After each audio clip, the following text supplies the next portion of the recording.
എൻ്റെ ഒരു ഫ്രണ്ട് ഉണ്ട്. അവനിപ്പോൾ അടുത്ത് എന്നോടൊരു കഥ പറഞ്ഞു. എന്നത് ഭയങ്കരമായിട്ട് ടച്ച് ചെയ്തു. അതായത് അവൻ്റെ ഫസ്റ്റ് ഡേ ഓഫ് വർക്കാണ്.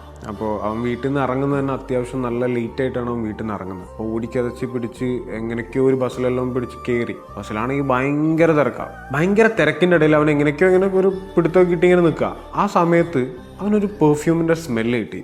ഇത്രയും തിരക്ക് പിടിച്ച സമയത്ത് അവൻ്റെ മൊത്തം സറൗണ്ടിങ്സ് ഭയങ്കര സൈലൻ്റായി. ആൾ സ്റ്റക്കായി പോയത്ര. ആളുടെ ലൈഫിൽ പണ്ടുണ്ടായിരുന്ന ഒരു വ്യക്തിൻ്റെ പെർഫ്യൂമാണത്. ഓക്കെ, ആ വ്യക്തി ആ ബസ്സിലുണ്ടാവാൻ ഒരു സാധ്യതയില്ല.